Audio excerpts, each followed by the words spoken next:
Dina. Anaitwa Dina jamani.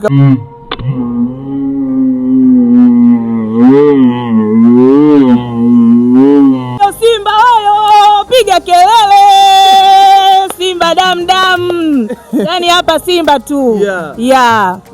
Bana, uli shabiki ambaye anapenda sana Simba Sports Club. Leo tumemtembelea paka nyumbani kwake kupata kujua huyu mama ni kindaki wa Simba, kufa na kuzikana na Simba. Bana, huyu hapa yuko mbali. Dada, mambo? Wanakuita nani? Dina. Jamani, kama chakula cha usiku. Taarifa, wewe ni shabiki kindaki wa mnyama. Unalipi la kuzungumza kupitia mnyama? Yaani mimi ni mshabiki, mimi ndo mwenyewe. Yaani uwanjani unikosi. Muda wote Simba tunacheza nipo uwanjani. Bana, juzi niliona mmechukua kombe na mlipita nalo Jangwani mkijitamba. Nilikuona tu kwenye msafara, ulikuwepo na ulikuwa nyuma ya Mediali kidogo. Sasa unalipi la kuzungumza kwenye ile kombe, kwa sababu kuna watu waliongea choko nyingi sana. Kuna wengine alisema wamechukua wameenda kukimbiza gwaride, sijui wengine wakasema wamechukua kombe la uji, wengine kombe la chai, wengine sijui kikombe cha babu, sijui nini. Wewe unalipi la kuzungumza kwa wanakutazama hapo na kuwaambia na kuwazodoa ambao walikuwa wanalipinga kwamba lile sio kombe, wanasema mngechukua ligi kuu ndio ingekuwa kombe, eti lile sio kombe? Hayo ni maneno tu. Kombe tumechukua, lile ni kombe la dunia. Walituambia tumechukua kikombe cha uji. Uivu tu.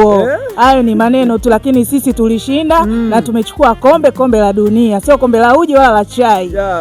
Na mnatamba nalo. Na tunatamba nalo. Simba tunatamba na kombe letu. Na bana, kilichonleta hapa, mama alisema kwamba anamkubali sana Ahmed Ally. Bana, Ahmed Ally, popote ulipo, shabiki yako huyo anakukubali. Ulishapata nafasi ya kukutana na Ahmed Ally? Hapana, sijawahi kupata nafasi hiyo, lakini najua siku moja tutapata tu nafasi hiyo, tutakutana. Jamani, mimi ni shabiki, ni shabiki wako sana, kindaki. Ahmed Ally unamkubali? Namkubali sana. Sana tu. Mwambie anakutazama kupitia Sanya TV mdau hapa huu. Ahmed Ally bwana, shabiki yako niko hapa bwana, tutafutane. Yani tupo hapa tushabikie Simba yetu. Maneno aache, ila sisi tumechukua kombe, tunatamba nalo. Na msimu huu naona imekuwa ni ngumu sana kulipata kombe lenyewe la ligi kuu ya NBC. Nadhani mwaka ujao nyewe mmejipanga labda kulichukua sasa? Tumejipanga, haya ni mashindano, na katika mashindano kuna kushinda na kushindwa. Kwa hiyo yani tumejipanga, itakavyokuwa Mungu anatutangulia. Bana, huyu ni shabiki kindaki wa Simba Sports Club. Yani hivi ni mnyama, au sio? Mimi ni Jolo Boy Kedo Mlama Baskari wa Rembo, niko na dada hapa. Wewe biashara gani nyingine ambazo unajishughulisha nazo? Mimi ni mjasiriamali, nauza mashuka, mabegi.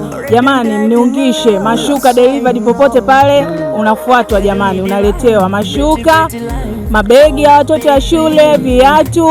Yani nafanya biashara ndogo. Kwenye mitandao ya kijamii wanakupata pataje? Watanipata kwa jina la Ngomeori, Facebook, Insta Ngomeori. Bana, umesikia Ngomeori? Mimi sijui kuitaja, sijasoma, nimeishia darasa la pili. Bana, niliona umeshabikia vizuri sana ile ya mnyama Simba. Unaweza ukatuonyesha kwamba ile mlivyosikia kwamba mmeshinda kombe ulishangilie kiasi, yani uliruka kiasi gani? Hebu tuonyeshe.